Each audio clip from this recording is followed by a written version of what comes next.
Okay. Seventh standard. हमने पिछले video में देखा था कि दो लघु कथाएं हमने यह लेसन स्टार्ट किया था, जिसमें हरा घोड़ा हमने ये पहले लेसन देख चुके हैं। ये पहली लघु कथा थी। तो दूसरी है सेठ का चित्र। यह भी अकबर और बीरबल की ही एक कहानी है, जिसमें बीरबल ने अपनी चतुराई से एक चित्रकार को न्याय दिया है। तो किस तरह हम लोग लेसन पढ़ना स्टार्ट करते हैं।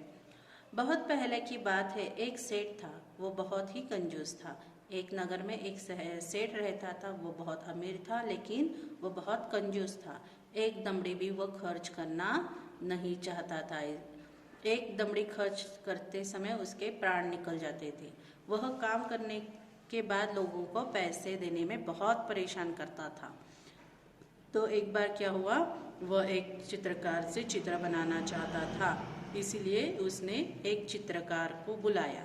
एक चित्रकार से अपना चित्र बनवाया और चित्रकार ने पैसे मांगे। तो उसने क्या कहा, चित्र ठीक नहीं है, दोबारा बनाकर लाओ।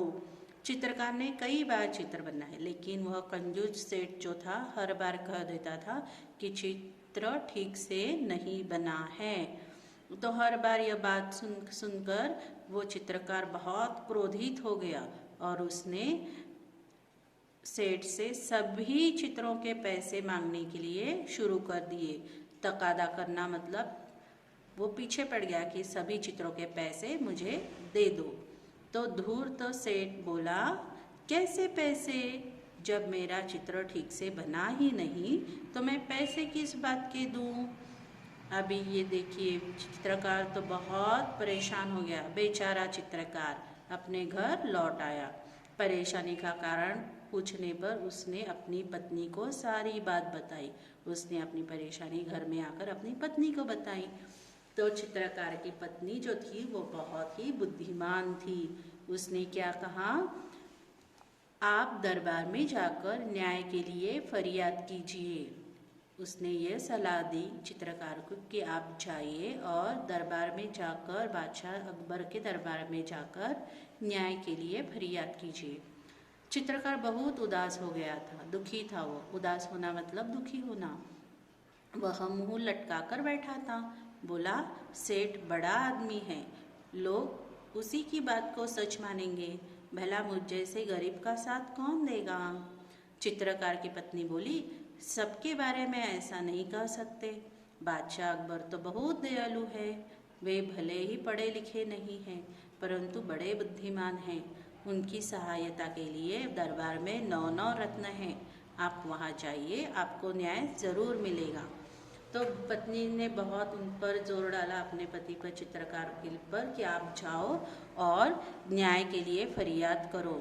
तो उस पत्नी की बात को, सलाह को मानते हुए दूसरे दिन चित्रकार बादशाह अकबर के दरबार में गया और उसने सारी बात बता दी। बादशाह अकबर ने चित्र को लेकर सेठ को दरबार में बुलाया। तो सेठ भी दरबार में आ गया।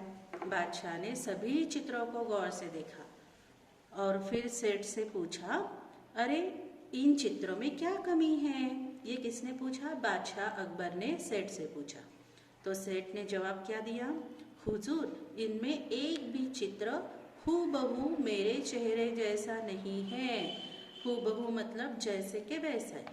इसमें एक भी चित्र मेरे चेहरे जैसा नहीं है। बादशाह मुश्किल में पड़ गया कि न्याय कैसे करे। बड़ी देर तक उसने सोच विचार किया और फिर जब उसे कुछ समझ में नहीं आया तो उसने किसे न्याय करने के लिए कहा? बीरबल से न्याय करने के लिए कहा। फिर बीरबल ने फिर से सारी बातें ध्यान से सुन ली और फिर वह तुरंत समझ गए कि सेठ क्या करता है, हर बार अपना चेहरा बदलता है। सेठ अपना चेहरा बदलने में निपुण है। निपुण होना कुशल है, कुशल होना। तो चित्रकार को पैसे न देने पड़े, इसीलिए वो नाटक कर रहा है। उसको सही रास्ते पर लाना ज़रूरी है। यहाँ से देखिए, ये इम्पोर्टेंट सेंटेंस है। कला और कलाकार का सम्मान करने से कला संस्कृति की रक्षा एवं संवर्धन होता है।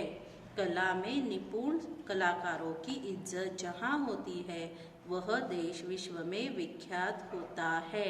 यह जो सेंटेंस है आप इस लेसन का सार है और ये हमें याद रखनी है। मैं इनको अंडरलाइन कर रही हूँ। देखिए कि जिस देश में कला और कलाकार का सम्मान किया जाता है, वहाँ की संस्कृति का संवर्धन किया जाता है, वही देश क्या होता है, विश्व में प्रसिद्ध होता है।